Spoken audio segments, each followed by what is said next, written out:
सुप्रभात. पुणे जिल्हा शिक्षण मंडळाचे वागिरे कला वाणिज्य व विज्ञान महाविद्यालय सासवड आयोजित डॉक्टर APJ अब्दुल कलाम यांच्या जन्मदिनानिमित्त आपण आज वाचन प्रेरणा दिन साजरा करत आहोत. या वाचन प्रेरणा दिनानिमित्त आज आपण बदलत्या वाचन संस्कृतीचे विविध आयाम या विषयावरती सावित्रीबाई फुले पुणे विद्यापीठ पुणे येथील मराठी विभाग प्रमुख माननीय डॉक्टर प्रभाकर देसाई सर यांचं आज या ठिकाणी व्याख्यान आयोजित केलेलं आहे. मी सर्वप्रथम डॉक्टर देसाई सर यांचं मनपूर्वक स्वागत करतो. त्याचप्रमाणे या महाविद्यालयाचे प्राचार्य डॉक्टर सुषमा भोसले, उपप्राचार्य डॉक्टर संपत जगदाळे, उपप्राचार्य डॉक्टर सुभाष वावळ, मराठी विभाग प्रमुख डॉक्टर प्रवीण ससाने, या महाविद्यालयाचे ग्रंथपाल प्राध्यापक दत्तात्रय संकपाळ सर, विद्यार्थी कल्याण मंडळाचे संचालक डॉक्टर रोहिदास धाकणे, राष्ट्रीय सेवा योजनेचे कार्यक्रम अधिकारी डॉक्टर विशाल पावशे, या सर्वांचं या ठिकाणी मनपूर्वक स्वागत करतो. डॉक्टर प्रभाकर देसाई सर वेळात वेळ काढून आले, त्यांचं पुन्हा एकदा मी महाविद्यालयाच्या वतीने मनपूर्वक स्वागत करतो आणि या कार्यक्रमाचे प्रास्ताविक करण्यासाठी मी ग्रंथपाल प्राध्यापक दत्तात्रय संकपाळ सर यांना विनंती करतो. नमस्कार सर्वांना. आज आपण वाचन प्रेरणा दिनानिमित्त डॉक्टर प्रभाकर देसाई सरांना वक्ते म्हणून, प्रमुख वक्ते म्हणून आमंत्रित केलं आहे. मी त्यांचं सर्वप्रथम स्वागत करतो आणि आजचा जो विषय निवडला आहे त्याचं प्रास्ताविक करताना मला सांगावंसं वाटेल की आता वाचनाचे विविध डायमेन्शन्स, विविध माध्यम आपल्याला उपलब्ध झालेली आहेत. ऑनलाईन माध्यमातून, किंडलच्या माध्यमातून किंवा विविध समाज माध्यमांमधून देखील वाचन केलं जातं. परंतु वाचनाच्या बाबतीत आपल्याकडे दर्जेदार चॉईस असताना, दर्जेदार विकल्प असताना आपण दर्जेदार पुस्तकांचं वाचन केलं पाहिजे. व्हॉट्सअप फॉरवर्ड्स वगैरे या समाज माध्यमांपेक्षा दर्जेदार वाचनाकडे आपण वळलं पाहिजे, असं मला या नवीन समाज माध्यमांच्या या काळामध्ये मला या प्रास्ताविकात मला सांगावंसं वाटेल. कारण वाचन हे विविध कारणांसाठी केलं जातं. आपल्याला व्यक्त व्हायचं असतं, आपल्याला काहीतरी सांगायचं असतं आणि कोणी व्यक्त केलेलं आपल्याला ऐकून घ्यायचं असतं आणि आपलं व्यक्त करणे ही देखील आपली एक मानसिक गरज असते किंवा व्यक्त करण्यासाठी लिखाण सुरू ठेवणं, या सगळ्या गोष्टींची आपल्याला वाचन आणि लिखाणाची आपल्याला आवश्यकता असते. आणि वाचनाच्या माध्यमातून आपण ज्या गोष्टी अशक्य आहेत त्या आपण आपल्या लिखाणातून आपलं व्यक्त करत असतो. तर या पार्श्वभूमीवर आपण आजच्या कार्यक्रमाचा आणि आजच्या व्याख्यानाचा हा विषय निवडला होता. वाचन प्रेरणा दिनाच्या निमित्ताने महाविद्यालयाच्या वतीने माननीय प्राचार्यांच्या मार्गदर्शनाखाली ग्रंथ प्रदर्शनाचं आणि वाचक मंचाचं देखील उद्घाटन करण्यात आलं. तर यानंतर मी पुढील कार्यक्रमाची सूत्रे डॉक्टर नाना झगडे यांच्याकडे सुपूर्द करतो. धन्यवाद. यानंतर आपल्या आजच्या व्याख्यात्यांचा, प्रमुख पाहुण्यांचा परिचय या महाविद्यालयातील मराठी विभाग प्रमुख डॉक्टर प्रवीण ससाने सर यांनी करावा असा मी त्यांना विनंती करतो. Doctor Pravin Sasane sir. धन्यवाद सर. सर्वांना प्रथम नमस्कार. पुणे जिल्हा शिक्षण मंडळाच्या वागिरे महाविद्यालय सासवड, तालुका पुरंदर, जिल्हा पुणे, मराठी विभाग आणि सर्व महाविद्यालयाच्या वतीनं आजचे व्याख्याते सावित्रीबाई फुले पुणे विद्यापीठाच्या मराठी विभागाचे विभाग प्रमुख डॉक्टर प्रभाकर देसाई सरांचं मी मनपूर्वक स्वागत करतो. आणि एक आनंदी क्षण प्रत्येकाच्या जीवनात जो येतो त्याचा आता मी आता येतोय का? झगडे सर आवाज येतोय? सर येतोय तुमचा आवाज व्यवस्थित, कंटिन्यू सुरू ठेवा. ओके ओके, धन्यवाद. तर एक आनंदाचा क्षण की आपल्या एका सहृदाचा, आपल्या एका सन्मित्राचा श्रोतृ वर्गाला, प्रेक्षक वर्गाला परिचय करून देण्याचं भाग्य आज मला मिळतंय. तो आनंदाचा क्षण आता मी उपभोगायला सुरुवात करतो. आमचे मित्र, आमचे मार्गदर्शक doctor Prabhakar Desai sir, MA PhD SET NET with JRF SRF असं त्यांचं शिक्षण आहे. सरांचं विद्यावाचस्पती पदवीचं जे संशोधन झालं ते मराठी समीक्षा 1945 ते 1990च्या दरम्यानची मराठी संशोधनात्मक सिद्धांतन हे मराठीच्या प्रांगणामध्ये केलेलं आहे. अत्यंत अभ्यासू, व्यासंगी असा अध्यापक सरांच्या रूपानं पुणे विद्यापीठाच्या मराठी विभागामध्ये 2000च्या त्या दशकामध्ये दाखल झाला. सरांचा अभ्यासाचा जो विषय आहे, अध्यापनाचा जो विषय आहे तो म्हणजे समीक्षा, सौंदर्यशास्त्र, वाङ्मय इतिहास. इंटरडिसिप्लिनरी ज्याला आंतरविद्याशाखीय आपण म्हणतो, आंतरविद्याशाखीय क्षेत्रातही सरांचं संशोधन अतिशय दर्जेदार स्तरावरचं आहे. सामाजिक दृष्टीने साहित्याचा अभ्यास सरांच्या आवडीचा असा विषय आहे. सरांनी अध्यापनाच्या क्षेत्रामध्ये बनारस हिंदू विश्वविद्यालयातून सुरुवात केली. महाराष्ट्राबाहेर देखील महाराष्ट्रातील या मातृभाषेचा झेंडा सरांनी अतिशय अभिमानाने फडकवला, हे विशेष. बनारस हिंदू विश्वविद्यालय आणि त्यानंतर सावित्रीबाई फुले पुणे विद्यापीठामध्ये आज 20 वर्षाहून अधिक काळ सर अध्यापन करतात. मराठी संशोधनाच्या क्षेत्रामध्ये 16 पेक्षा जास्त संशोधन लेख सरांचे प्रकाशित झालेले आहेत. खरं तर संख्यात्मक हा आढावा आपण केवळ माहितीसाठी म्हणून घेतो. सरांचं सातत्यपूर्ण संशोधन हे या संख्यात्मक घटकांना सातत्यानं बदलणार आहे. 40हून अधिक संशोधन लेख सरांनी विविध चर्चासत्रांमध्ये, अभ्यास वर्गांमध्ये सादर केलेले आहेत. सर मार्गदर्शक म्हणून पुणे विद्यापीठामध्ये कार्यरत असताना आज सरांच्या मार्गदर्शनाखाली एक विद्यार्थी PhD धारण करणारा आहे. 8 जण आज संशोधन करत आहेत. सरांचे अभ्यासपूर्ण 3 ग्रंथही प्रकाशित झालेले आहेत. 4हून अधिक ग्रंथ आज प्रकाशनाच्या वाटेवर आहेत. एक अत्यंत संवेदनशील मनाचा कवी देखील सरांच्या रूपानं आपल्याला पाहायला मिळतो. वेगवेगळ्या नियतकालिकांमधून सरांच्या कविता नियमितपणे प्रकाशित होत असतात. अभ्यास मंडळ, मग पुणे विद्यापीठातील मराठी अभ्यास मंडळ असेल किंवा इतर विद्यापीठांमधील अभ्यास मंडळ असतील, वेगवेगळ्या शैक्षणिक समित्यांवर सदस्य म्हणून सरांनी आजवर कार्य केलेलं आहे.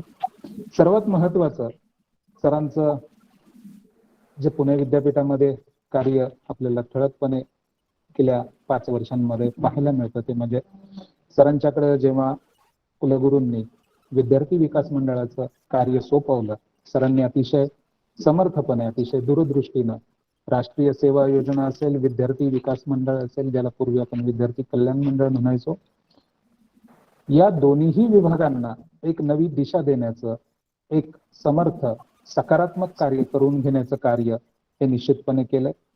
सर राज्य संपर्क अधिकारी म्हणून आज कार्यरत आहेत. सध्या म्हणून पुणे विद्यापीठामध्ये कार्यरत आहेत. एक अभ्यासू मित्र आम्हाला सातत्यानं मार्गदर्शक म्हणून उपलब्ध असतो, याचा आम्हाला निश्चितपणे अभिमान आहे.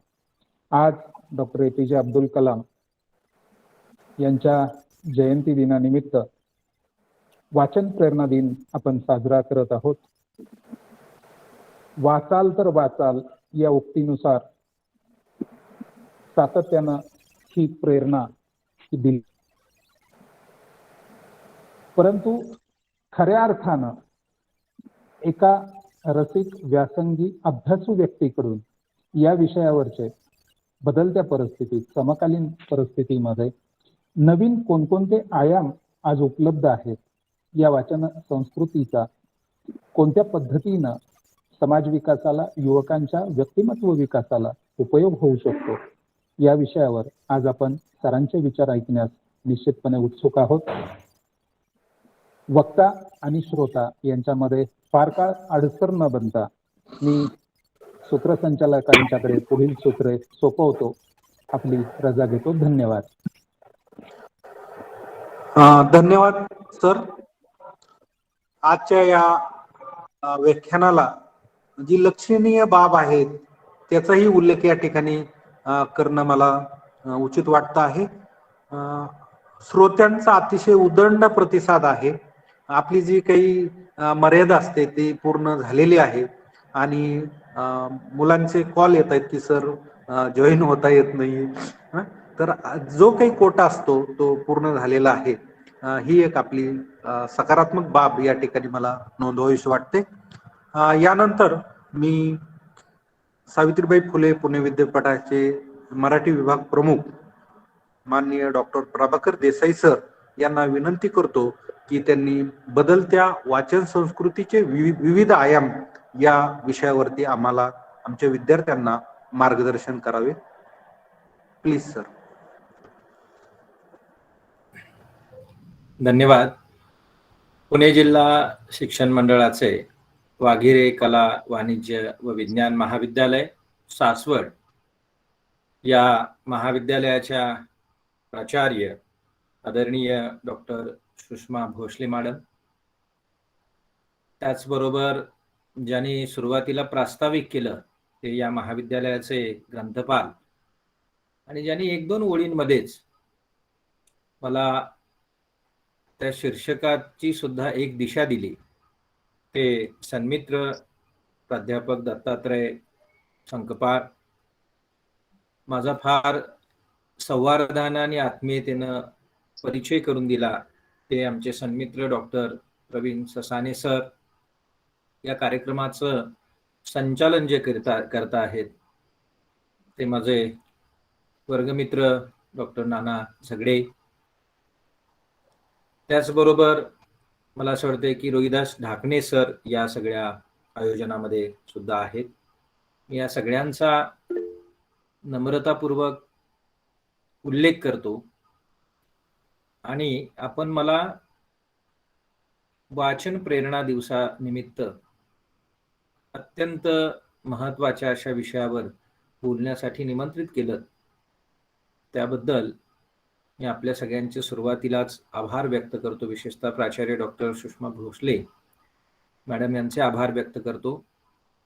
खरं म्हणजे त्यांचा मोबाईल नंबर जो आहे तो वेगळ्याच पद्धतीनं सेव्ह झालेला होता आणि त्याच्यात दुसरा नंबर पण नव्हता, पण तो कसा काय झाला माहिती नाही. पण त्यातनं जी गंमत जम्मत झाली आणि मला असं वाटतंय की या सगळ्या घडामोडींना ती एक बॅकग्राऊंड आहे, पार्श्वभूमी आहे. पण जे विद्यार्थी उपस्थित आहेत त्यांना लक्षात घेऊन मी माझ्या विषयाची मांडणी करायचा प्रयत्न करेन. मला जो विषय दिलाय बदलत्या वाचन संस्कृतीचे विविध आयाम, आणि दत्तात्रय संकपाळ यांनी जे सांगितलं की आहेत माध्यम आहेत, पण माध्यमांपेक्षा म्हणजे संकपाळ यांचा जो निजी धर्म आहे तो आहे ग्रंथपालाचा, आणि ग्रंथपालाचा निजी धर्म त्यांच्या वक्तव्यातनं जो प्रकट झाला तो फार महत्वाचा आहे, माझं असं मत आहे.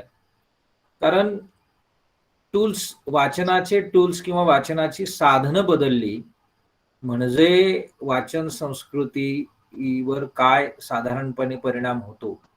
आणि मला जो दिलेला विषय आहे बदलत्या किंवा या काळातल्या एकूण सगळ्या वाचन संस्कृतीचे जे वेगवेगळे आयाम आहेत, आयाम असं म्हणताना मी इंग्रजीतला पर्स्पेक्टिव्ह किंवा त्याचे जे वेगवेगळे दृष्टिकोन आहेत ते लक्षात घेतलेले आहेत असं मला नमूद करायला काही हरकत नाही. अगदी 30-35 मिनिटांमध्ये मी आपलं मनोगत व्यक्त करायचा प्रयत्न करेन. बघा, आपल्या एक भाषिक समाज म्हणून किंवा एक सांस्कृतिक समाज म्हणून आपल्या सगळ्यांची एक वाचनाची संस्कृती असते आणि जशी वाचनाची संस्कृती असते तशी ज्ञानाची पण एक संस्कृती असते, तशी वाङ्मयाची एक संस्कृती असते. म्हणून वाचन संस्कृतीचा विचार करताना या दोन घटकांचा प्रामुख्याने विचार करावा लागतो. ती म्हणजे तुमची ज्ञान संस्कृती काय आहे आणि तुमची वाङ्मय संस्कृती काय आहे. आणि या दोन्हींचं जे काही त्या दोन्हींच्या बाबतीतली जी काही स्थितीगती असते ती तुमच्या वाचन संस्कृतीला पुष्कळ पद्धतीनं प्रभावित करत असते असं माझं मत आहे. आता हे मला मान्य आहे की ज्याला आपण 2G नंतर मग 3G 4G 5G असं एक ट्रान्सफॉर्मेशन आपलं चाललेलं आहे आणि 2G मध्ये काही आपल्याला स्क्रीन इनेबिलिटी जी काही होती ती नव्हती, पण 3G मध्ये ती थोडी थोडी यायला लागली आणि 4G मध्ये त्याचं आधिक्य वाढलं आणि आता आपण 5G मध्ये चाललोय. म्हणजे डोळ्याचं पातं लवतं न लवतं तोच सगळं डाउनलोड होणार अशा एका गतिमान अशा महाजालामध्ये किंवा त्या संरचनेमध्ये आपण प्रवेश करत आहोत. ही तशी साधनांच्या दृष्टीनं किंवा एकूणच भौतिकतेच्या दृष्टीनं अतिशय संपन्न अशी अवस्था आहे असं म्हणायला काही हरकत नाही. पण एकीकडे साधनं वाढत आहेत किंवा एकीकडे साधनात्मकता आणि साधनांमधली जी कुशलता आहे किंवा त्याच्यातली पराकोटीची अशी सुलभता एकीकडं आपल्या हातात येते आहे. कर लो दुनिया मुठ्ठी में हे अधिक वेगानं सिद्ध होत आहे आणि म्हणून मग 2G ते 5G असा प्रवास जर बघितला आणि बरोबर हा झाला एक ध्रुव आणि ज्यावेळी दुसऱ्या ध्रुवावर जातो तो आहे वाचनाचा ध्रुव, तो आहे ज्ञाननिर्मितीचा ध्रुव आणि तो आहे वाङ्मय निर्मितीचा ध्रुव. अशा वेळी ज्यावेळी 2G पासूनचं 5G पर्यंत जे स्थित्यंतर आहे ते जर आपण लक्षात घेतलं तर आपल्याला असं बघायला मिळतं तिथं थोडी म्हणण्यापेक्षा बरीचशी निराशा आपल्या हाती लागते. साधनात्मक दृष्टीने आपण फार प्रबळ होतो आहोत, वेगवेगळ्या प्रकारचे दावे केले जात आहेत आणि त्याच वेळी वाचन संस्कृतीपासून मात्र आपण ढळायला लागलेलो आहोत. वाचनापासून आपण एका अर्थानं परावृत्त व्हायला लागलेलो आहोत अशी साधारणतः अत्यंत विदारक अशा प्रकारची परिस्थिती आपल्याला बघायला मिळते. आणि म्हणून या संस्कृतीचे फार मोठे परिणाम म्हणजे साधनात्मक दृष्टींचे किंवा तंत्रज्ञानात्मक दृष्टीचे हे जे डिव्हाइसेस आहेत या डिव्हाइसेसच्या संस्कृतीचे, याच्या डेव्हलपमेंटचे, याच्या निर्मितीचे, याच्या विकासाचे फार मोठे परिणाम आपल्या एकूणच ज्ञान संस्कृतीवर, वाचन संस्कृतीवर आणि वाङ्मय संस्कृतीवर झाल्याचं आपल्याला बघायला मिळतं. आणि म्हणून हे जे बदललेलं पर्स्पेक्टिव्ह आहे, हा जो बदललेला आयाम आहे किंवा यातले वेगवेगळे आयाम आहेत ते लक्षात घेणं फार महत्वाचं असं मला वाटतं. ज्यावेळी तुम्ही संस्कृतीचा अभ्यास करता आणि संस्कृतीचा सांस्कृतिक दृष्टिकोनातून अभ्यास करता, मुलांनो संस्कृतीचा अभ्यास ही एक वेगळी टर्म आहे आणि सांस्कृतिक अभ्यास ही एक वेगळी टर्म आहे हे आपण लक्षात ठेवलं पाहिजे. स्टडी ऑफ कल्चर म्हणजे तुम्ही तुमची म्हणून जी काही संस्कृती असते त्या संस्कृतीचं विश्लेषण किंवा त्याचं आकलन किंवा त्याचं पृथक्करण करत असतो आपण. पण ज्यावेळी सांस्कृतिक अभ्यास अशा प्रकारची टर्मिनॉलॉजी वापरतो आपण त्यावेळी मात्र अनेक प्रकारच्या गोष्टींचा आपल्याला नव्यानं परिचय व्हायला लागतो. म्हणजे संस्कृतीचा सांस्कृतिक आज्ञान अभ्यास असं ज्यावेळी आपण म्हणतो त्यावेळी संस्कृतीतले राजकीय डावपेच लक्षात घ्यावे लागतात, त्यावेळी संस्कृतीतले हेवेदावे लक्षात घ्यावे लागतात, त्यावेळी संस्कृतीमध्ये कोण धुरीण आहे, कोण धुरंधर आहे, कोण आश्रित आहे, कोण शोषित आहे या संदर्भातली सगळी मीमांसा आपल्याला करावी लागते. आणि म्हणून मी नेहमी सांस्कृतिक अभ्यासाला अधिक महत्व म्हणजे देतो किंवा देण्याची प्रवृत्ती माझी साधारणपणे राहते असं मला सांगायला काही हरकत नाही. म्हणजे आपण संस्कृतीच्या अभ्यासाखाली दुसरं तिसरं काही न करता जुनाट अशा प्रकारच्या पुराण मतांचं पुनरुज्जीवन करतो आहोत, हे जोपर्यंत लक्षात येत नाही तोपर्यंत आपल्याला काहीही कळत नाही. आणि म्हणून वाङ्मय व्यवहार, लेखन व्यवहार, समीक्षा व्यवहार, एकूणच ज्ञान व्यवहार, तुम्ही आम्ही जे काही करतो, रोजच्या जगण्यामध्ये जे वागतो, जे बोलतो, एकमेकांशी विनिमय करतो, एकमेकांशी काही ना काही वेगवेगळ्या संदर्भात देवाणघेवाण करत असतो, या सगळ्यांचा संबंध तुमच्या आमच्यात आत्ता उपस्थित असलेल्या किंवा आतापर्यंत चालत आलेल्या अगदी जवळच्या कालखंडातल्या वाचन संस्कृतीचा त्याच्यावर अधिक प्रभाव असतो, हे आपण लक्षात ठेवलं पाहिजे. हे जोपर्यंत लक्षात येत नाही तोपर्यंत आपल्या हाती फारसं काही लागत नाही, हे मला तुम्हाला साधारणपणे सांगायचं आहे. म्हणजे मी काय म्हणतोय ते साधारणपणे तुमच्या लक्षात येईल. जी संस्कृती किंवा संस्कृतीचे जे दावेदार असतात, बघा, एक संस्कृती जी होती प्राचीन कालखंडापासून मध्ययुगीन कालखंडाच्या माध्यमातून ती साधारणतः 19व्या शतकापर्यंत ती आपल्यापर्यंत पोहोचली. आता जर तुम्हाला असं म्हटलं कोणी, म्हणजे आपण साधारणतः आपला विश्वास असतो तो विचारवंतांवर विश्वास असतो. विचारवंत हा काय म्हणत असतो आपण, विचारवंत हे महत्वाचे असतात. विचारवंत जे सांगेल त्याच्यावर आपण फार लवकर विश्वास ठेवतो आणि तो ठेवला पण पाहिजे. त्याच्यापेक्षा जास्त विश्वास आपण वक्त्यावर ठेवत असतो. म्हणजे अत्र्यांनी म्हटलेलं आहे की वक्ता दश सहस्रेषु. आता आपल्याकडे हे बरोबर उलट झालेलं आहे. म्हणजे जे कवींच्या बाबतीतली जी गोष्ट होती, उपहासानं म्हटली जायची, त्याच्यात 4 पटीनं ती लागू आता अलीकडे वक्त्यांना लागू पडते. म्हणजे कुणालाही दगड मागा तो वक्त्याला लागतोच, अशा प्रकारची वक्त्यांची म्हणजे काय म्हणजे आपण एक मोठी पैदास झालेली आहे. आणि ह्या वक्त्यांच्या वाचन संस्कृतीचा जर तुम्ही थोडासा कल घेतला तर हे किती तकलादू आणि भडभुंजे आहेत याचा आपल्याला लगेच तात्काळ प्रत्यय यायला लागतो. म्हणून मला असं तुम्हाला विनम्रपणे मित्रांनो सांगायचं आहे, मुलांनो, की कुठल्याही वक्त्याला ऐकताना फार बारकाईनं ऐकत जा. कुठल्याही वक्त्याला ऐकताना लक्ष देऊन, अवधान देऊन, ज्ञानेश्वरांनी श्रोत्यांना सतत सतत साथ घातलेला असतो बघा.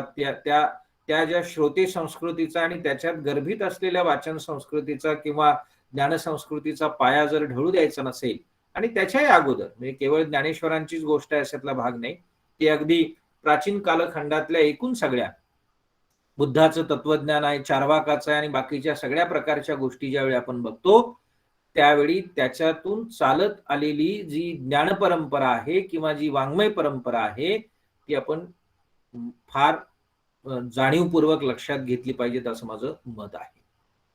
मित्रांनो, काय असतं की तुमच्या हातात साधनं दिली जातात, तुमच्या हातात एक तंत्रज्ञान दिलं जातं. भांडवलशाही साधारणपणे जर आपण बघितलं 60 नंतरचा कालखंड आणि आधुनिकीकरण आणि उत्तर आधुनिकीकरण असं जर आपण बघितलं आणि एक कॅपिटलिझम आपल्याकडे आला. आपल्याला हे माहिती आहे, स्वातंत्र्य, समता, बंधुता असं आपण काहीतरी म्हणतो. आणि फ्रेंच राज्यक्रांती असेल किंवा डॉक्टर बाबासाहेब आंबेडकर 19व्या शतक, महात्मा फुले ते आंबेडकर असा एक प्रवास जर आपण बघितला तर स्वातंत्र्य, समता, बंधुता या युरोपीय संस्कृतीतनं आलेल्या विचारांचा एक परिचय आपल्याला होतो आणि तो महत्वाचाच आहे. त्या काळातले म्युलर असेल किंवा अशी अनेक प्रकारची जी मंडळी आहेत ज्यांनी भारतातल्या म्हणजे काय म्हणजे आपण आधुनिक किंवा अर्वाचीन कालखंडातल्या पहिल्या, दुसऱ्या, तिसऱ्या पिढीचं त्या पिढीच्या वाचनाची भूक पण भागवली आणि त्या वाचनाचं भरणपोषण पण केलं.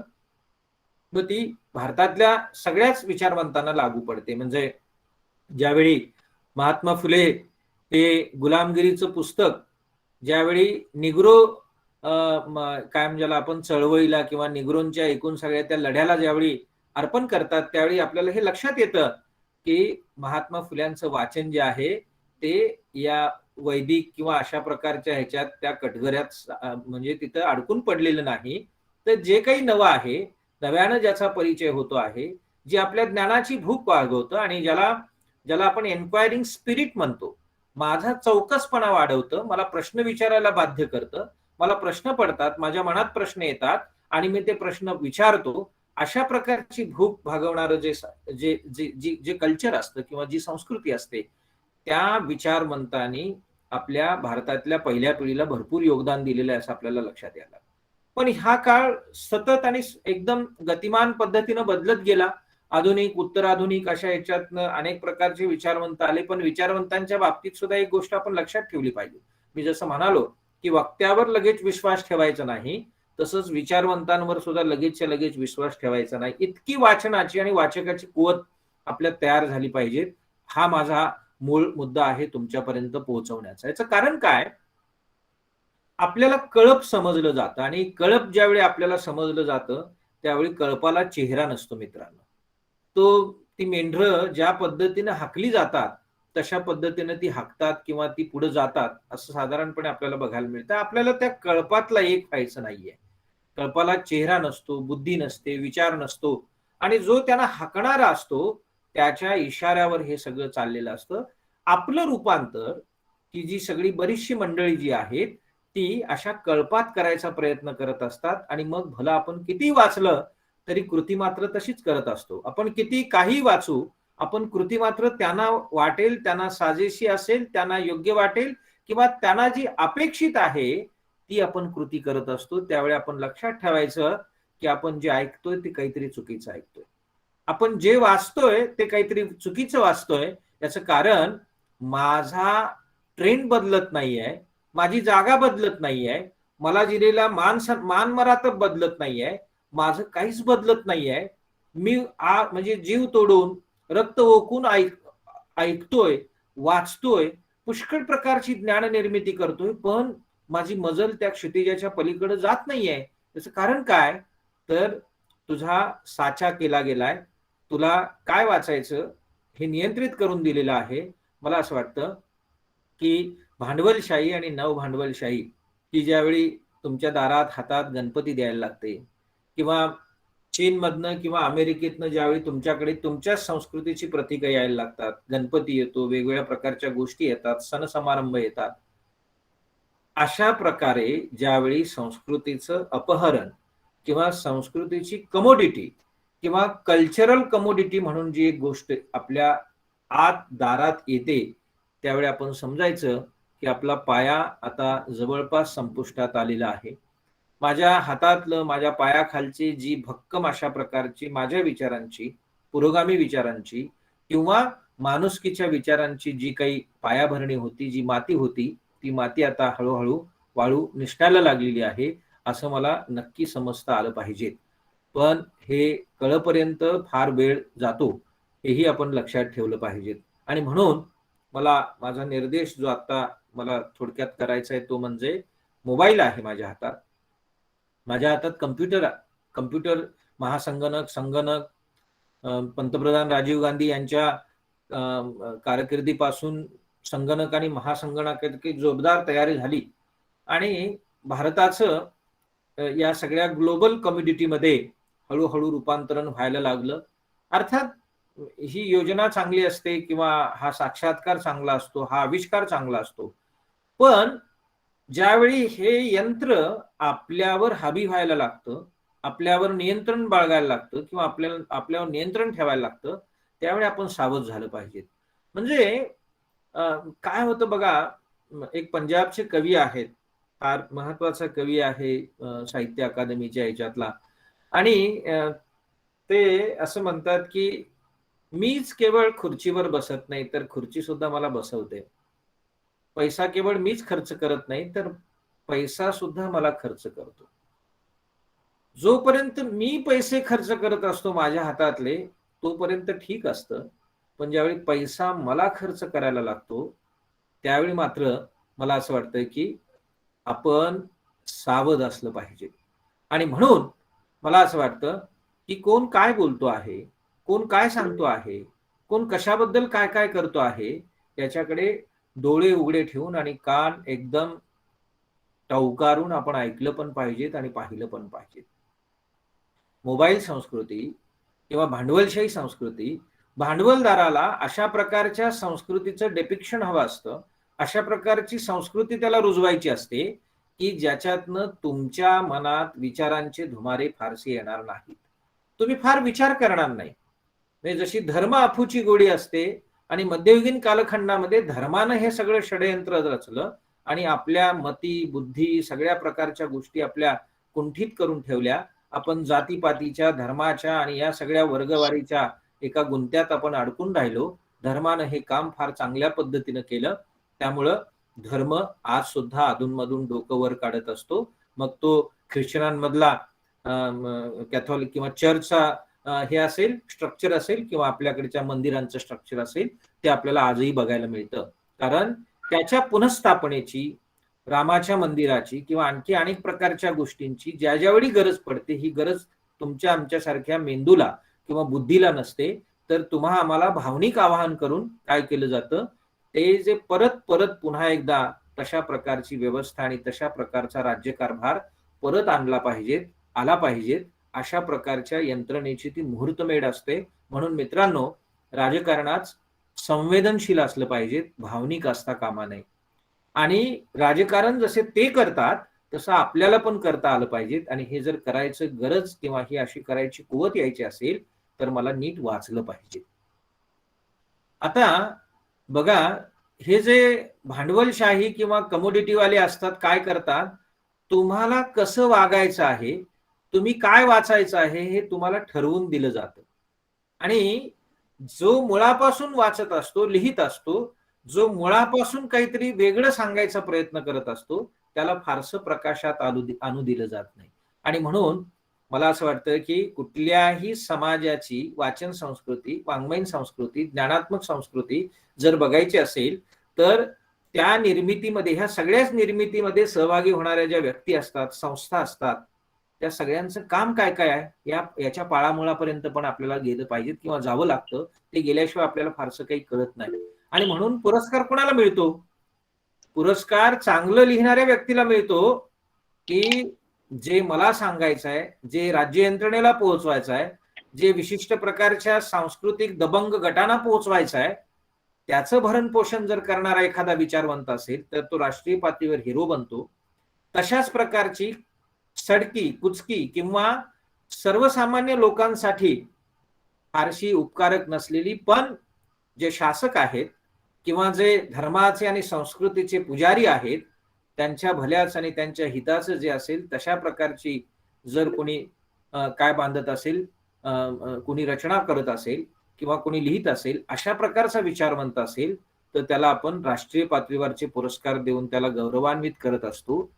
हे ज्यावेळी अशा प्रकारच्या संस्था करतात आणि त्या संस्था करतात ज्या तुमच्या आमच्या आजूबाजूला असतात, तिथं माझाच एखादा मित्र असतो, तिथं माझीच एखादी विद्यार्थिनी असते किंवा तिथं आपलेच एखादे गुरुवर्य असतात आणि त्यांच्या देखत, त्यांच्या हातातून, त्यांच्याद्वारा अशा प्रकारचं ज्यावेळी काय म्हणू ज्याला आपण एक इतरांना किंवा धुरींदरांना किंवा प्रतिगाम्यांना अपेक्षित असलेलं षडयंत्र ज्यावेळी रचलं जात असतं, त्यावेळी मला असं वाटतं की आपण अधिक सावध असलं पाहिजे. हे सावधपण मित्रांनो तुम्हाला पुस्तकांमधूनच येतं. पुस्तक वाचताना मी म्हटलं की तुम्ही सावध असलं पाहिजे. सावध असलेल्या पुस्तकं म्हणजे वाचकाला चांगली पुस्तकं आपोआप भेटायला लागतात. जे हातात आलं ते वाचायचं. म्हणजे लोकप्रिय लेखक असतो किंवा काही सांगणारा लेखक असतो, सप्तपदी लिहिणारा एखादा म्हणजे पुष्कळ लेखक, कुमार शिरवळकर असतात किंवा बाबा कदम असतात किंवा आणखी आपण जर बघितलं वपू काळेंसारखे सप्तपदीवाले जर बघितले तर ही सगळी मंडळी सुरुवातीला ठीक आहे. म्हणजे मी ज्यावेळी पहिल्या दुसऱ्या टप्प्यात असतो, मला वाचनाची नुकतीच गोडी लागलेली असते, तर ह्या अशा प्रकारच्या लेखकांचं एक महत्वाचं योगदान असतं जरूर. पण मी तेच करत बसू नये. मला माझं उन्नयन करायचं असेल, माझा व्यक्तिमत्व, माझा विकास करायचा असेल तर मला त्याच्यातनं बाहेर आलं पाहिजे, हे लक्षात घेतलं पाहिजे. मी एकाच पद्धतीचे म्हणजे बघा, ज्यावेळी मी टीव्ही उघडतो, टीव्ही लावतो, त्यावेळी त्या धाराविक त्याच पद्धतीनं कौटुंबिक, त्याच्यात सासवा सुनांचं एकूण सगळं, फर्निचर बद्दल, साड्यांबद्दल, बाकीच्या सगळ्या गोष्टींबद्दल किंवा हलक्या फुलक्या अशा प्रकारच्या नर्म विनोदातनं किंवा त्या अगदी काय म्हणजे ज्याला आपण खुसखुशीत अशा पद्धतीतनं मी माझ्या जगण्याचं, मी माझ्या ह्याच्यातलं काय उन्नयन करतोय, तीच लावालावी, तेच आग लावणं, तेच करणं, तशाच पद्धतीच्या गोष्टी, अशा एका ह्याच्यामध्ये घरात टीव्ही असतो बघा. घरातला हा टीव्ही आपल्याला अधिक विचार करायला भाग पाडत नाही. माझे पॅटर्न बनवतो, माझ्या मेंदूचे असे कप्पे करतो आणि मग मला सुद्धा तसंच वागायला आणि इतकं बंबार्डिंग झालेलं असतं, इतक्या पद्धतीनं टीव्हीमधली जी चॅनेल्स आहेत, ही जी माध्यम आहेत, हा जो अँकर असतो, टीव्हीतल्या बातमींमधला जो अँकर असतो, तो माझं वाचन प्रभावित करतोय हल्ली. आणि तो मला सांगतोय की हे हे हे बरोबर आहे. तो आपल्यातल्या चुकीच्या म्हणजे आपल्यातला पंतप्रधान असला, गृहमंत्री असला किंवा कुणीही असला, म्हणजे मी इररिस्पेक्टिव्ह ऑफ पार्टी पॉलिटिक्स आपण म्हणूया, काँग्रेस किंवा भारतीय जनता पार्टी, शिवसेना किंवा कुणी असू द्या. पण जिथं कोणी चुकत असेल तर मला भारताचा नागरिक म्हणून मला बोलता आलं पाहिजे. पण मी बोललो की मला वाईट टाकलं जातं, मला सांगितलं जातं की अरे त्याला ट्रोल केलं जातं. म्हणजे ज्या देशात व्यक्ती स्वातंत्र्याचा नारा आहे, ज्या देशाला संसद आहे आणि सनद आहे, ज्याला राज्यघटना आहे, अशा प्रकारच्या याच्यामध्ये बोलण्याची सुतराम शक्यता नाही, बोलू दिलं जात नाही आणि बोलणाऱ्यांचं काय होतं ते आपण बघितलेलं आहे.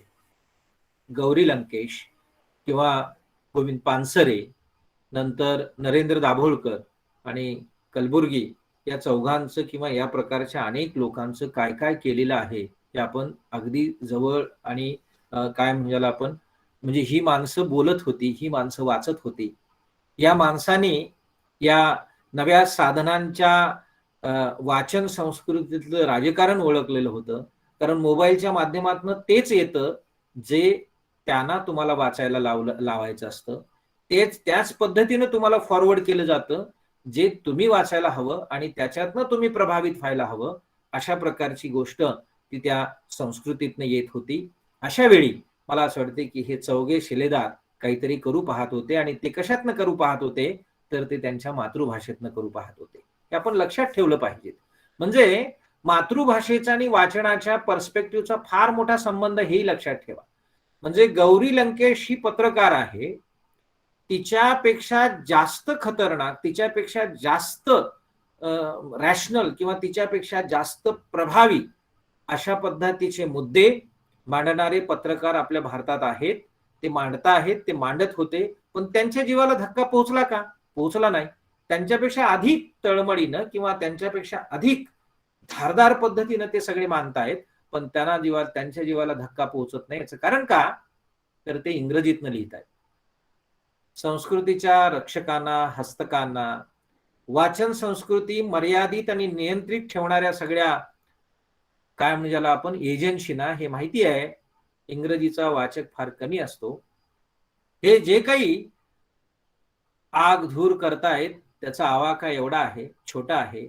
एखाद्या बेटावर काहीतरी आग लागावी आणि ती विझावी अशा प्रकारचं इंग्रजीचं काय असेल त्याचा परिणाम असेल. पण तीच गोष्ट मराठीत, तीच गोष्ट कन्नडमध्ये जर जात असेल आणि हे चौघे ते काम करत असतील, तशा पद्धतीची वाचन संस्कृती वाढवत असतील, तशा प्रकारची विचारधारा जर वाढवत असतील, तर तो मग इथल्या प्रस्थापित व्यवस्थेला तो धोका आहे, इथल्या प्रस्थापित संस्कृतीला धोका आहे, इथल्या प्रस्थापित राजकारणाला तो धोका आहे. ही व्यवस्था, ह्या संस्था लगेच ओळखत असतात आणि म्हणून काय करत असतात, तुमच्या आमच्यासारखे जीव लगेच त्याच्यात ओढले जातात. मग आपल्याला व्हॉट्सअपवरून सांगितलं जातं, हे वाचा, हा संदेश मी तुमच्यापर्यंत पोहोचवलेला आहे, वाचा. आणि वाचून तुम्हाला भावनिक आवाहन केलं जातं, तुम्हाला देवदेवतांची शपथ घातली जाते, तुम्हाला वेगवेगळ्या आपल्या मायथॉलॉजी मधल्या अनेक प्रकारच्या अनाभाका घेतल्या जातात. आणि मग मला असं वाटतं की आपण काय करायला लागतो की त्या बरोबर आपली पावलं वळायला लागतात. कारण मग आपण त्याला संस्कृती असं गोंडस नाव देतो, त्याला संस्कार असं गोंडस नाव देतो, त्याला आपली कर्मभूमी, मातृभूमी असं काही गोंडस नाव देतो आणि विचारांची हत्या करायला जातो आपण. हे जे दुर्दैव आहे किंवा ही जी वस्तुस्थिती आहे, हे आजच्या किंवा मागच्या 40 वर्षात, 30 वर्षात बदललेल्या वाचन संस्कृतीच्या हे बाय प्रॉडक्ट आहे, आपण लक्षात घेतलं पाहिजेत.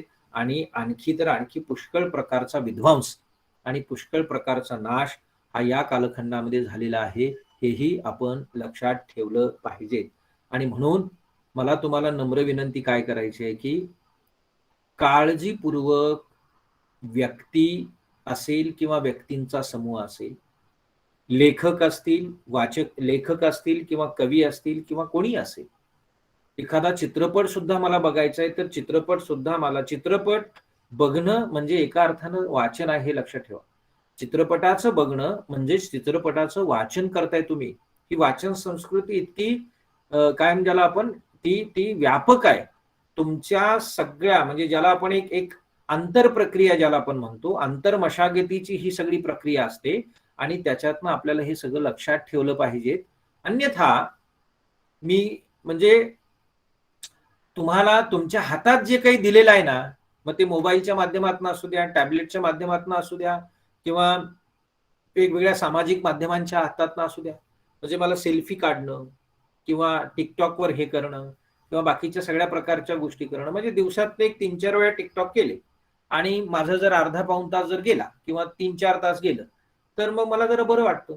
मग मी टिकटॉकवर 3-4 प्रकारचे जर मी हे केले, ते मी कसे केलेले आहेत हे सुद्धा, म्हणजे मी असं म्हणत नाही की टिकटॉक तुम्ही करू नये, करा. पण टिकटॉक मधनं तो जो संस्कार घडवत असाल तुम्ही तर जरूर घडवा. पण कोणीतरी त्याला तुम्हा सगळ्यांना बळी पाडायचं म्हणून जे काही तुमच्या हातात पोहोचवलंय तेच जर आपण करत राहिलो तर मात्र मग हे आहे म्हणजे टिकटॉक किंवा सोशल माध्यमांचं जागरणाच्या दृष्टीनं सुद्धा एक नवं महत्व आपल्याला बघायला मिळतं. जी गोष्ट भाजपानं मागच्या 2 निवडणुकांमध्ये सोशल माध्यमांचाच प्रभावी वापर करून ती इथल्या राज्यकर्त्यांवर किंवा याच्यावरती उलटवलेली होती, आता ती बुमरँग होऊन परत भाजपावर किंवा इथल्या आत्ताच्या राज्यकर्त्यांवरती उलटायला लागलेली आहे. हा प्रसंग येतो, ही वेळ येते. पण तरी सुद्धा या सगळ्यांमधनं जे राजकारण दूषित झालं, जे संस्कृतीकरण दूषित झालं, त्याची मात्र आपण कधी गोळाबेरीज करत नाही, हेही आपण लक्षात ठेवलं पाहिजे. आणि म्हणून मी एखादा रवीश कुमार सारखा अँकर असतो, आपण फार सिरियसली बघत नाही. पण जे काय ज्याला आपण बाजार लावून मोठमोठ्यानं आकांत तांडव हे करून कुठलंही कसलंही रान उठवत असतात, तिथं मात्र आपण फार गमती जमतीनं आणि चषके अशा पद्धतीनं आपण ते सगळं पाहत असतो, ऐकत असतो. आणि या सगळ्यांचा परिणाम म्हणून मला असं वाटतंय की देशाची किंवा एकूणच जगभरातली जी उजवी बाजू आहे, जी उजवा अंग आहे, विचारांच्या किंवा कृतीच्या पातळीवरचं जी राईट विंग आहे, ती मात्र हळूहळू प्रबल व्हायला लागलेली आहे. अमेरिकेमध्ये त्याचा प्रत्यय आला, भारतामध्ये त्याचा प्रत्यय आला, अफगाणिस्तानात आता जे काही चाललेलं आहे त्या सगळ्यातनं आपण प्रत्यय घेतो आहोत, बाकीच्या सगळ्या प्रकारच्या गोष्टींमध्ये आपण त्याचा प्रत्यय घेतो आहोत. याचा अर्थ काय आहे तर हळूहळू एकूण सगळं संस्थात्मक जे राजकारण होतं ते बदलायला लागलंय. साहित्य अकादमी किंवा एकूणच सगळ्या परिषदा किंवा बाकीच्या सगळ्याच प्रकारच्या गोष्टी, उच्च शिक्षणाचं क्षेत्र किंवा ही सगळी यंत्रणा म्हणजे न्याय व्यवस्थेपासून किंवा सगळ्याच प्रकारच्या याच्यामध्ये एका विशिष्ट विचारसरणीचा प्रादुर्भाव करणं, त्याचं पेनिट्रेशन करणं, त्याच्यामध्ये त्याचा शिरकाव करणं आणि एकदा न्यायाधीशच बोलायला लागला की हे बरोबर आहे, त्यावेळी आपली मती गुंग होते आणि आपल्याला वाटते की आपण तरी काय करायचं आहे, न्यायाधीश म्हणताय. माझा आवाज येत नाही? येतोय सर, येतोय, काही प्रॉब्लेम नाही. न्यायाधीश ज्यावेळी बोलायला लागतो, ज्यावेळी माझेच काय म्हणजे आपण अधिकारी बोलायला लागतात, माझे सर्वोच्च अधिकारी किंवा सर्वोच्च नेते बोलायला लागतात, त्यावेळी मी काय करायचं, मी हवालदिल होतो आणि मग मी पुन्हा एकदा गप्प बसतो. तशा प्रकारची आपली अवस्था झाली का? मग जे कलबुर्गीनी केलं ते योग्य केलं नाही का? हिंदू धर्माच्या बाबतीत काही एक करताना त्यांनी लिंगायत धर्माबद्दल ते सतत बोलू लागले आणि हिंदू धर्मावर जणू काही बालंट येत आहे म्हणून त्यांचा आवाज मिटवला गेला. किंवा गौरी लंकेश कन्नड मधनं आपल्या आजूबाजूचं काही सांगू पाहत होत्या आणि सर्वसामान्य लोकांमध्ये एक नवजागरण करत होत्या, त्यांची अवस्था तशी आपण केली. किंवा खरे छत्रपती शिवाजी महाराज कोण आहेत? छत्रपती शिवाजी महाराजांचं अपहरण करून एक प्रस्थापित अशा प्रकारची व्यवस्था किंवा संस्कृती ज्या पद्धतीचं राजकारण करत आहे, त्याच्यातनं छत्रपती शिवाजी महाराजांना बाहेर काढायचं. आणि खरा शिवाजी कोण? आपल्या संवेदना इतक्या तकलादू झालेल्या आहेत की आपल्या बापाला बाप म्हणायचं की पिताश्री म्हणायचं, याच्यावरून आपण भांडत बसतो. छत्रपती शिवाजी महाराज यांच्याबद्दलचा आदर राखून जर पानसरे खरे छत्रपती शिवाजी महाराज त्या पुस्तकातनं आणत असतील, आणि ते जसं, आणि हे काम काही पानसरेंनीच फक्त केलेलं नाहीये. म्हणजे कुळवाडी भूषण हा पोवाडा लिहून महात्मा ज्योतिराव फुले यांनी छत्रपती शिवाजी हे कुळवाड्यांचे आहेत, हे सर्वसामान्यांचे आहेत, हे पहिल्यांदा सिद्ध केलं. हा इतिहास आपण लगेच विसरायचा का, किंवा अशा प्रकारच्या इतिहासाला मुठमाती द्यायची का, हेही आपण लक्षात ठेवलं पाहिजे. आणि म्हणून मित्रांनो, आपण पहिल्यांदा पुस्तकांची कास धरली पाहिजे. एखादं पुस्तक वाचलं की मला कळतं की हे पुस्तक मला काय सांगू पाहतंय. पहिल्या, दुसऱ्या, तिसऱ्या, चौथ्या, पाचव्या पानात ते मला सांगायला लागतं. मग माझा दृष्टिकोन बदलू शकतो. मग पुस्तकानं माझ्यावर हावी व्हायचं, पुस्तकानं माझ्यावर प्रभाव गाजवायचा, की मी पुस्तकाच्या पद्धतीनं जायचं, हेही आपण लक्षात ठेवलं पाहिजे. पण याचा अर्थ मला जे आवडत नाही ते पुस्तक वाचायचं नाही, मला जो आवडत नाही तो लेखक वाचायचा नाही, असंही मला तुम्हाला सुचवायचं नाहीये. मला जे आवडत नाही, माझ्या दृष्टिकोनात जे बसत नाही, ते सुद्धा मला वाचलं पाहिजे. ते वाचून मला त्याची टीका करता येते, मला त्याचं विश्लेषण करता येतं, किंवा आजूबाजूला जे काही चुकीचं चाललेलं आहे ते जर नीट, व्यवस्थित, सूत्रबद्ध पद्धतीने आणि रचनात्मक पातळीवर मला समजून घ्यायचं असेल, तर अशा प्रकारच्या लेखनाचा सुद्धा तुम्हाला परिचय असावा लागतो. हेही तितकंच खरं आहे. त्यामुळं रोज वाचलं पाहिजे. नुसतं काय म्हणू ज्याला आपण ज्याला आपण आयटी, ज्याला आपण इन्फॉर्मेशन ज्याला आपण म्हणतो, गुगल आणि या सगळ्यांच्या संदर्भातनं जी काही माहिती मिळते ती फक्त माहिती आहे. ती कोणीतरी सांगितलेली आहे, ती कोणीतरी एडिट केलेली आहे. त्याच्यात एडिटला आणखी पुष्कळ वाव ठेवलेले आहेत. त्यामुळे माहिती आणि ज्ञान याच्यामध्ये फरक असतो मित्रांनो. आता अलीकडच्या काळात आपण माहितीलाच ज्ञानाचं स्वरूप मानायला लागलेलो आहोत. हे फार अत्यंत चुकीचं आहे. म्हणून मला असं वाटतं की खरा वाचक जो असतो तो वाहिन्या कशा असायला पाहिजेत याची मागणी ज्या दिवशी करेल, खरा वाचक किंवा खरा प्रेक्षक हा चित्रपटांनी कसा असायला हवं याची मागणी ज्यावेळी करायला लागेल, खरा वाचक हा लेखकांनी कसं लिहायला पाहिजेत याची मागणी ज्यावेळी करायला लागेल, त्यावेळी खऱ्या अर्थानं वाचकाच्या आणि प्रेक्षकांच्या किंवा वाचनाच्या किंवा श्रोत्यांच्या या प्रयत्नांना यश आलं, अशा प्रकारची मला असं वाटते की ती अवस्था येईल. पण ही अवस्था आता सध्या नाही आहे. आपण सगळे वाचक एका कळपात आहोत. त्यामुळं मला अलीकडं अनुवादाची एक इंडस्ट्री वाढलेली आहे, आणि अनुवादाच्या वाढलेल्या इंडस्ट्रीतनं जे बिकाऊ आहे किंवा जे विकलं गेलं पाहिजे ते इकडं वारेमाप पद्धतीने येतं. मग तो अनुवाद कसा झालाय, अनुवादक कोण आहेत, याच्याबद्दलची काहीही फिकीर ही प्रकाशकांना राहिलेली नाही.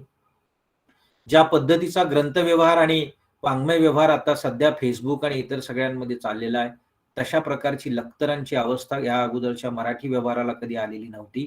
पण हे दुर्दैव आहे आपल्या एकूण सगळ्या याचं.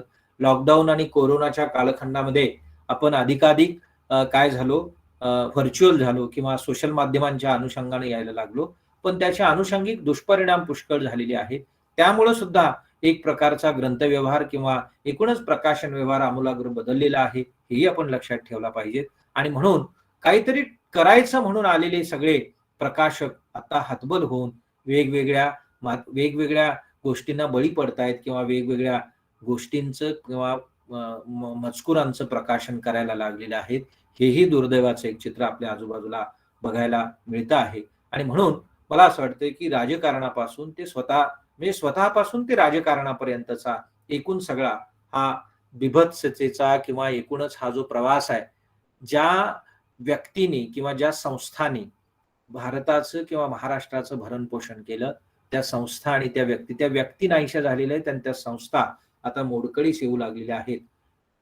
यशवंतराव चव्हाणांनी या महाराष्ट्राची पायाभरणी काही संस्थांच्या माध्यमातून केली होती, पण त्या संस्था आता राजकारणाचे अड्डे बनलेले आहेत आणि क्षेत्र बनलेले आहेत. हे मला कधी कळणार? ज्यावेळी मी चांगला वाचक असेल तरच, अन्यथा मला ते कळणार नाही. आणि म्हणून मला असं वाटतं की वाचताना सजग असायला पाहिजेत किंवा वाचन हीच एक मुळात अशा प्रकारची प्रक्रिया आहे किंवा बौद्धिक प्रक्रिया आहे की ती तुम्ही फार काय म्हणजे आपण जाणीवपूर्वक केली पाहिजेत, असं जे मी म्हणायचा प्रयत्न करतो आहे त्याचा मतितार्थ हाच आहे. खरं ज्याला आपण याच्या आणखी म्हणजे थोडं नॉस्टॅल्जिकच व्हायचं झालं, थोड्याशा बुद्धिवादातनं बाहेर येऊन थोडं नॉस्टॅल्जिकच व्हायचं झालं तरी आपण पुस्तकं चाळत नाही, त्याचे अनेक परिणाम आहेत. आणि मला असं वाटतं की गुलजारांच्या एका कवितेमधून ते आलेली पण आहेत. पुस्तकं अनेक पद्धतीने आपल्याशी जोडली गेलेली होती. इंग्रजी चांगलं होतं पुस्तकं वाचणाऱ्या पिढीचं, पुस्तकं वाचणाऱ्या पिढीच्या वेगवेगळ्या भाषा त्यांना अवगत होत्या आणि पुष्कळ प्रकारच्या गोष्टी होत्या. पण अलीकडं वाचायचं नाही, नुसतं ऐकायचं, स्क्रीनवरचं ऐकायचं, जे टॅबलेटच्या रूपात आलेलं आहे, शुगर कोटेड आहे, ते ऐकायचं, ते वाचायचं. अशाच पिढींच्या काय म्हणजे आपण संमिलनातनं आजचा नोकर वर्ग तयार होतो आहे, आजचा अधिकारी वर्ग तयार होतो आहे, याच याच्यातनं प्रशासकीय अधिकारी पण तयार होत आहेत. आणि या भारताचं अत्यंत कणखर असं एक चित्र हे स्वातंत्र्याच्या लढ्याच्या कालखंडामध्ये सुद्धा तयार केलेलं होतं. किंवा महात्मा गांधीजींनी नई तालीमच्या रूपात काही एक दृश्य किंवा काही एक स्वप्न या भारताची पाहिलेली होती. आज ते शिक्षण, आज तशा प्रकारचं एकूण सगळं ज्ञान आणि तशा प्रकारची एकरी सामाजिक आणि सांस्कृतिक जी वीण होती ती आपण पूर्णपणे विस्कटून ती बाजूला ठेवून वेगळ्याच पद्धतीचा नव्या राष्ट्रीय शिक्षणाचा अजेंडा आणि धोरण घेऊन आपण लोकांपर्यंत जातो आहोत आणि लोकांना अधिकाधिक नेस्तनाबूत करतो आहोत. हे मित्रांनो जर मला नीट कळायचं असेल तर मी मुळापासूनची जी पुस्तकं आहेत ग्रंथालयात जाऊन मला ती वाचता आली पाहिजेत. ग्रंथालयात जाऊन मला ती त्याची किंमत मोजावी लागेल, ती मला त्याच्यासाठी वेळ द्यावा लागेल आणि ती पानं मुडपावी लागतील, ती पानं उघडावी लागतील, तरच हे शक्य आहे. हे लक्षात ठेवा. कारण स्क्रीनच्या माध्यमातून आता जरी पुस्तकं तुमच्या पीडीएफच्या रूपात जरी आलेली आहेत तरी सुद्धा पीडीएफच्या रूपानं आलेलं पुस्तक माझ्या डोळ्यांना मारक आहे, माझ्या पुष्कळ प्रकारच्या गोष्टींना मारक आहे. त्याच्यातनं जे ब्ल्यू आणि एकूण सगळ्या प्रकारचं नील आणि ह्या सगळ्या प्रकारची जी उत्सर्जनं आहेत ती माझ्या एकूणच सगळ्या शरीराला अपायकारक आहेत, हेही आपण लक्षात ठेवलं पाहिजेत. आणि म्हणून मला असं वाटतं की ग्रंथ कुठल्याही स्वरूपात नंतर जरी आला तरी त्याची जी हानी आहे ती हानी आपण लक्षात ठेवली पाहिजेत. आणि म्हणून मला असं वाटतं की पुस्तक कधी मिटवता येतं, कधी हे करता येतं, कॅरी करता येतं, त्याचा काही फारसा आपल्याला उपद्रव नाही. पण मला शेवटी असंच म्हणेन मी, आत्ता किमान सध्या बदललंय साधन, आलेलं आहे, पण आयतं आलेलं वाचू नका, सिलेक्टिव्ह वाचा. जरी ते वेगवेगळ्या म्हणजे टॅब आणि ह्या सगळ्या माध्यमातून जरी आलेलं असेल तरी ते सिलेक्टिव्ह वाचा. तुम्ही ठरवा काय वाचायचंय ते, तुमचा अधिकार शाबूत ठेवा, तुमची निवड शाबूत ठेवा आणि ते वाचायला लागा. तसं जर वाचलं, तशा प्रकारानं जर आपण वाचत गेलो तर आपण टिकून राहू. नाहीतर धर्मसंस्कृतीच्या किंवा या अशा प्रकारच्या बाजारू संस्कृतीच्या ह्याच्यात आपली गलबत कधी त्या पाण्यात वाहून जातील आणि या सगळ्यांच्या ह्याच्यातनं आपण आपलं नामोनिशान राहणार नाही. आपण अगदी म्हणजे कुठे जसं डायनासॉर संपून जातात तशाच प्रकारची माणसाच्या वाचनाची जी एक भूक आणि जी प्रवृत्ती आणि त्याच्यातली रॅशनॅलिटी जी आहे ती मरून गेल्याशिवाय राहणार नाही. आणि मग आपण केवळ पुतळे असू जे किंवा आपण केवळ गुलाम असू जे आपण किंवा किंवा किंवा केवळ आपण रोबोट असू. आणि अशा प्रकारच्या रोबोट, गुलाम किंवा पुतळ्यासारख्या माणसाचं किंवा तुमच्या व्यक्तीचं त्याला केवळ आदेशाप्रमाणे ऐकण्यापलीकडे त्याचं काही काम असणार नाही असं मला वाटतं. आणि म्हणून मला आपण जी संधी दिली त्या एकूण सगळ्या वेळेमध्ये मी काही एक सूत्र मांडायचा आपल्या सगळ्यांसमोर प्रयत्न केला. आपण मला बोलावलं आणि आपल्यासोबत संवाद साधला त्याबद्दल मी आपले आभार व्यक्त करतो. धन्यवाद डॉक्टर प्रभाकर देसाई सर. अलीकडच्या काळामध्ये तंत्रज्ञानातून किंवा साधनात्मक दृष्टीने आपण समृद्ध होत असलो तरी ज्ञानात्मक दृष्टीने समृद्ध होण्यासाठी आपण मुळातून पुस्तकं वाचणं हे किती गरजेचं आहे. आणि अलीकडे समाज माध्यमातून जी माहिती प्रसारित होते आहे या माहितीलाच आपण ज्ञान म्हणतोय की काय, अशी एक संभ्रमावस्था वाचकांमध्ये निर्माण झालेली आहे. आणि या सगळ्यातून एकूण आजची जी यंत्रणा आहे, व्यवस्था आहे, ती आपल्या वाचन संस्कृतीला प्रभावित करून तुम्ही काय वाचायचं हे भलतंच कुणीतरी ठरवत आहे, अशी सद्यस्थिती आहे. आणि या पार्श्वभूमीवरती आपण वाचन संस्कृतीचे विविध आयाम आणि या विविध आयामामध्ये ही वाचन संस्कृती कशा पद्धतीने लयात जात आहे आणि त्याचे दुष्परिणाम वाचकांवरती होत आहेत.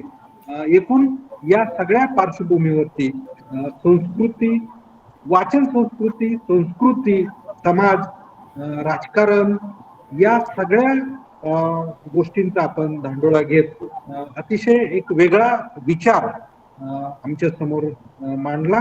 आपण आम्हाला खूप खूप वेळ दिला. धन्यवाद. यानंतर आजच्या या कार्यक्रमाचे अध्यक्ष महाविद्यालयाचे प्राचार्य डॉक्टर सुषमा भोसले मॅडम यांना मी विनंती करतो की त्यांनी आपलं अध्यक्षीय मनोगत व्यक्त करावं. नमस्कार. आज आपण वाचन प्रेरणा दिनानिमित्त कार्यक्रम आयोजित केलेला आहे. अत्यंत विद्यार्थीप्रिय आणि शास्त्रज्ञ आणि राष्ट्रपती यापेक्षाही शिक्षक धर्माचं पालन शेवटच्या श्वासापर्यंत करणारे आदरणीय कलाम सर यांच्या जन्मदिनानिमित्त खरं तर युनेस्को तर्फे जागतिक विद्यार्थी दिन आणि महाराष्ट्र शासनातर्फे वाचन प्रेरणा दिन साजरा केला जातो.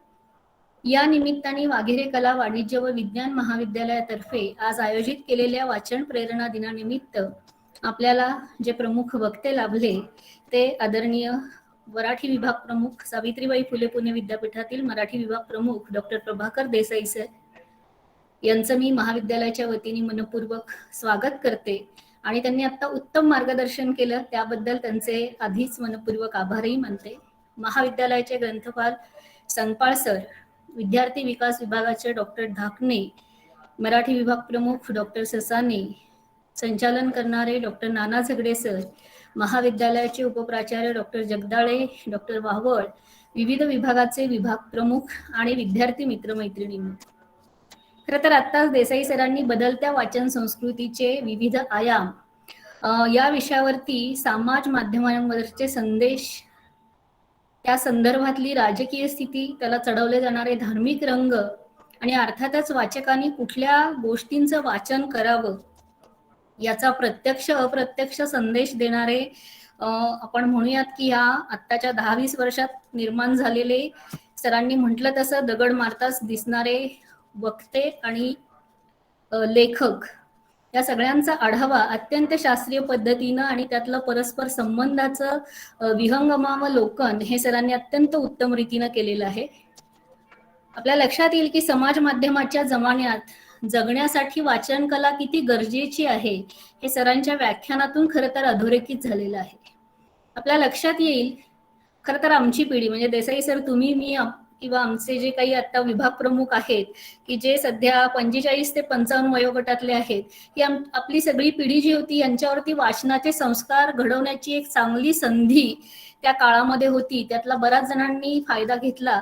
पण आपल्या लक्षात येईल की आपण सगळेजण अगदी दूरदर्शनवरचे हरवले, आमची माती आमची माणसं, ते मूकबधिरांपासूनच्या बातम्या, त्या आतापर्यंतचा OTT याचे साक्षीदार आहोत. नंबर फिरवणारे फोन, STD बूथ पासून आता स्वतःचे स्मार्टफोन बाळगणारी पिढी, अशी आपली जडणघडण झालेली आहे. आणि या सगळ्या कालखंडामध्ये जे काही विविध राजकीय, सामाजिक, तांत्रिक आणि इतर बदल घडले, जागतिकीकरणाचा जो काही झंझावात आला, या सगळ्याचे आपण साक्षीदार असताना वाचन माणसाला किती सुसंस्कृत करतं, प्रगल्भ विचार करायला प्रवृत्त करतं आणि मुख्य म्हणजे तर्कशुद्ध राहून आपले विचार ठामपणे समोरच्यांपर्यंत मांडण्यासाठी कसं प्रेरित करतं, हे सगळं आपण या सगळ्या गोष्टींमध्ये वाचनाचं महत्व आपण सांगितलेलं आहे. खरं तर आपल्या लक्षात येईल की आपण वाचन करत असताना काय करावं हे सातत्याने माध्यमांवरनं सांगितलं जात असतं, किंवा फेसबुक असेल, व्हॉट्सअपवरचे संदेश असतील, ट्विटर असेल, याच्यावरून हे सांगितलं जातं. पण ग्रंथालयांना भेट देऊन तो जो काही पुस्तकाचा वास आहे, पुस्तक हातात घेऊन वाचण्याची जी अनुभूती आहे, ती जी काही पानं आहेत त्याच्यामधलं वाचत असताना डोळ्यापुढे जे काही वाचतानाचं कल्पना विश्व आपण तयार करू शकतो, यातली जी सर्जनशीलता आहे, हे सगळं अनुभवण्यासाठी खरंच वाचनाचं वेळच असायला हवं, हे नक्की. आणि हे सगळं आत्ताची पिढी बऱ्यापैकी मिस करते आहे. आणि आजच जर तुम्ही लोकरंग मधला चतुरंग मधला लेख वाचला तर पालकांचं चाचरणं, शिस्तीवरचं बंधन गळून गेलेलं असणं, एखाद्याला टोकणं म्हणजे त्याच्या व्यक्ती स्वातंत्र्यावरती घाला अशी चुकीची मानसिकता असणं, या सगळ्या गोष्टी सातत्याने आपल्याला दिसत आहेत. देसाई सर, मला तुम्हाला एक आवर्जून सांगायला आवडेल आणि विद्यार्थ्यांबरोबरही शेअर करायला आवडेल की जेव्हा मला वाचायला खूप आवडतं, हे माझ्या सहकाऱ्यांच्या लक्षात आलं आणि ऍडमिनिस्ट्रेशन करताना जेंडरच्या बाबतीत काही गोष्टी मी स्वतः अनुभवल्या, कास्ट बाबतीतही काही गोष्टी अनुभवल्या. आणि शिक्षणाने माणूस बदलत नाही, त्यांनी ठरवलं सुद्धा जर आपण असू तरच आपल्यामध्ये बदल घडून येतात. नाहीतर तुम्ही जर आता शब्दप्रयोग वापरला की झुंडीमध्ये राहण्याचं किंवा कंपूमध्ये राहण्याची जी मानसिकता तयार झालेली आहे त्याचा अनुभव सातत्याने येतो. आणि त्याच्यावरती मला मदत करण्यासाठी म्हणून किंवा माझं वाचनप्रेम लक्षात घेऊन म्हणून माझ्या एका सहकाऱ्यांनी मला झुंडीचं मानसशास्त्र हे पुस्तक भेट दिलं. म्हणजे मला हे इतकं हृदयस्पर्शी वाटलं की माणूस शिक्षणाने बदलला पाहिजे, त्याचे विचार तर्कशुद्ध झाले पाहिजेत, त्याला समाजाचं आकलन झालं पाहिजे, घडणाऱ्या घटनांचा तर्कशुद्ध अर्थ लावता आला पाहिजे, त्याच्यामध्ये आपलं नेमकं स्थान काय आहे, आपण नेमक्या प्रतिक्रिया कशा दिल्या पाहिजेत, आपण जे करतो आहे ते कशासाठी करतो आहोत हे समजून घेता आलं पाहिजे. या सगळ्यासाठी पुस्तकं खूप मदत करतात आणि लायब्ररीमध्ये तुमच्यापुढे असंख्य भांडार हे उघडं असतं. पण दुर्दैवाने आपल्या लक्षात येईल की टेक्स्टबुक्सच्या पलीकडे आपलं वाचन जात नाही आणि समाज माध्यमांवरचे मेसेजेस जसं डस्टबिन मध्ये सतत कचरा आणून पडतो त्या पद्धतीनं आलेलं फक्त फॉरवर्ड करत राहायचं, ही मानसिकता झाल्यामुळे चांगल्या पुस्तकांना वाचक मिळत नाहीत. ही सुद्धा वस्तुस्थिती तुम्ही खूप उत्तम रीतीनं मांडलीत. आणि आपल्याला खरंच टिकायचं असेल, कारण वाचाल तर वाचाल असं आमच्या ससाणे सरांनी सांगितलं, तुम्हीही अधोरेखित केलं, तर हे वाचन करण्यासाठी खरोखरच वाचन चळवळी ज्या आहेत त्या तुम्ही म्हटलात तसे हे सगळे रंग बाजूला ठेवून एक वाचक, मग ते कुठलंही पुस्तक असो, ते लेखकाचे विचार आहेत, मला काय वाटतंय हे तपासून पाहण्यासाठी त्याचे विचार आधी मला कळले पाहिजेत, हे आपण कुठेतरी विसरून चाललेलो आहोत. विरोधाला विरोध किंवा ह्याला चांगलं म्हटलं की हे चांगलं, ह्या अशा पद्धतीच्या कंपुशाहीमुळे कित्येक गोष्टी ह्या बाजूला पडत आहेत. आणि त्यामुळे अर्थातच जे लोकप्रिय आहे ते करायचं आणि जे लोकांसाठी अयोग्य आहे असं कोणीतरी ठरवतं त्या गोष्टींना बाजूला टाकायचं, या पद्धतीनं आपण पुढे जातो आहोत. त्यामुळे आजचं हे व्याख्यान आमच्या विद्यार्थ्यांना निश्चित प्रेरक ठरलेलं असणार आहे याची मला खात्री आहे. किंबहुना आमचे सगळे जे सहकारी आहेत त्यांच्यासाठीही आपली ही एक मोठी मेजवानी झालेली आहे. कालच दसरा होता आणि दसऱ्याच्या दिवशीच तुमची ही मेजवानी द्यावी अशी आमची इच्छा होती, पण सुट्टीच्या दिवशी आपण काही असं करायला नको म्हणून आम्ही आज ते ठेवलं. तुम्ही आवर्जून इतका वेळ काढून इथे आम्हाला मार्गदर्शन केलं आणि अत्यंत वेगवेगळे आयाम तुम्ही या पद्धतीनं मांडलेले आहेत. त्यामुळं ज्ञानपीठ विजेते, साहित्य अकादमी पुरस्कार विजेते, त्याच्या व्यतिरिक्त पुढे जाऊन नोबेल प्राइज विनर, ह्या सगळ्या पुस्तकांचं वाचन आणि अनुवादांच्या पुस्तकांचं सुद्धा वाचन करायला आजचे श्रोते निश्चित प्रेरित होतील, धार्मिक राजकीय रंग समजून घेण्यासाठी वाचन करतील अशी आशा व्यक्त या निमित्ताने करते. तुमचे मनपूर्वक महाविद्यालयाच्या वतीने आभार मानते, आमच्या संपूर्ण टीमचं अभिनंदन करते आणि थांबते. धन्यवाद. Thank you sir. धन्यवाद मॅडम. खर तर आजच्या या व्याख्यानांचं आणि साधन व्यक्तीचं डॉक्टर प्रभाकर देसाई यांचं व्याख्यान ठेवायचं हा आग्रह आमच्या प्राचार्यांचा होता आणि त्यांनीच तुमच्याशी देसाई सरांशी संपर्क साधला. मॅडम, आज खूप वेगळा विषय या निमित्तानं आम्हाला ऐकायला मिळाला, याबद्दल आपलेही या ठिकाणी मनस्वी आभार मानतो. यानंतर डॉक्टर रोहिदास ढाकणे सर यांना मी विनंती करतो की त्यांनी या कार्यक्रमाचे आभार मानले.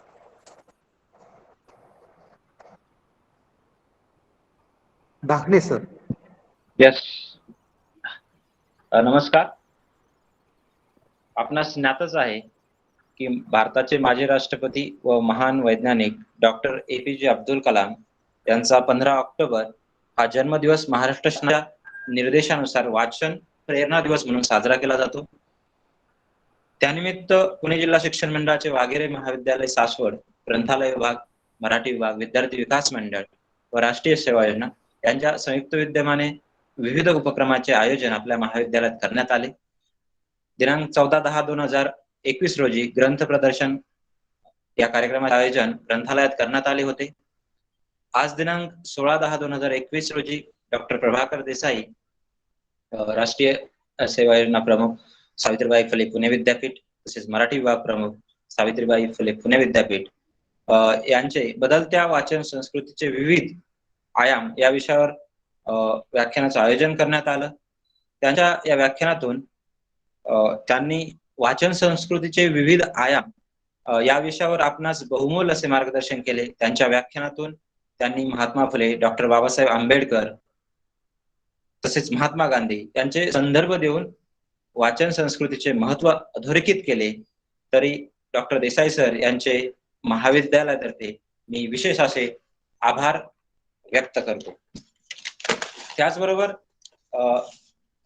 महाविद्यालयाचे प्राचार्य व या कार्यक्रमाचे अध्यक्ष डॉक्टर सुषमा भोसले मॅम यांचेही विशेष आभार व्यक्त करतो की ज्यांनी आम्हास या कार्यक्रमात आयोजन करण्यासाठी प्रोत्साहन दिले. तसेच त्यांच्या अध्यक्षीय भाषणामध्ये त्यांनी सांगितले की तर्कशुद्ध विचार विकसित करण्यासाठी वाचनाचं वेळ असणं किंवा वेळ लागणं किती महत्वाचं आहे. त्याबद्दल त्यांचा विशेष असा आभार. त्याचबरोबर या कार्यक्रमाचे प्रास्ताविक ज्यांनी केले ते प्राध्यापक दत्तात्रय संकपाळ सर, ग्रंथालय प्रमुख यांचेही विशेष आभार. तसेच या कार्यक्रमाचे सूत्रसंचालन करणारे डॉक्टर नाना झगडे, मराठी विभाग प्रमुख डॉक्टर प्रवीण ससाणे यांच्याही या कार्यक्रम आयोजनासाठी विशेष प्रयत्न केले, त्यासाठी त्यांचेही आभार मानतो. त्याचबरोबर या कार्यक्रमास विशेष उपस्थित असणारे महाविद्यालयाचे प्राचार्य डॉक्टर जगदाळे, डॉक्टर वावळ यांचेही आभार. तसेच IPSC कोऑर्डिनेटर डॉक्टर संजय झगडे, NSS प्रमुख डॉक्टर विशाल पावसे, सर्व विभाग प्रमुख, महाविद्यालयातील सर्व विभागाचे विभाग प्रमुख, त्याचबरोबर सर्व प्राध्यापक, सर्व प्रशासकीय शिक्षकेतर सेवक जे या कार्यक्रमासाठी जॉईन झालेले आहेत त्यांचे आभार. तसेच हा कार्यक्रम यशस्वी करण्यासाठी आवश्यक असलेला श्रोता वर्ग व विद्यार्थी यांचे विशेष आभार व्यक्त करतो व अध्यक्षाच्या परवानगीने हा ऑनलाईन कार्यक्रम संपला असे जाहीर करतो. धन्यवाद. धन्यवाद देसाई सर पुन्हा एकदा.